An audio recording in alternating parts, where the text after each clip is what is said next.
ഞാൻ ഇന്ന് നിങ്ങളുമായി പങ്കുവയ്ക്കാൻ ആഗ്രഹിക്കുന്ന സെയിങ് ഇതാണ്. A bird in the hand is worth two in the bush. I reiterate, a bird in the hand is worth two in the bush. എന്താണ് ഇതിന്റെ അർത്ഥം എന്നല്ലേ? കേട്ടോളൂ.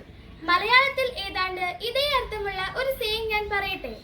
കയ്യിലിരിക്കുന്ന പക്ഷിയെ പറത്തിവിട്ടിട്ട് പറക്കുന്ന പക്ഷിയെ പിടിക്കാൻ നോക്കരുത് എന്ന് പറഞ്ഞാൽ നമുക്കുള്ളത് നഷ്ടപ്പെടുത്തി നമുക്കില്ലാത്തത് നേടാൻ ശ്രമിക്കരുത്. മറ്റൊരു വിധത്തിൽ പറഞ്ഞാൽ കൂടുതൽ സൗഭാഗ്യങ്ങൾ നേടാനുള്ള ശ്രമത്തിൽ നമ്മൾ നിലനിൽക്കുന്നത് നഷ്ടപ്പെടുത്തരുത്. നന്നായി പഠിക്കാൻ കഴിവുള്ള ഒരു വിദ്യാർത്ഥി അതിന് ശ്രമിക്കാതെ തനിക്ക് അത്രയും സാധിക്കാത്ത മറ്റെന്തെങ്കിലും സമയം ചിലവഴിച്ചാൽ എങ്ങനെയിരിക്കും?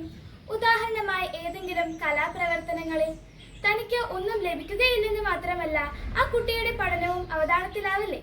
അതാണ് ഈ സെയിങ് നമ്മെ ഓർമ്മപ്പെടുത്തുന്നത്. A bird in the hand is worth two in the bush. മറ്റൊരു സെയിങ്ങുമായി അടുത്ത വീഡിയോയിൽ കാണാം.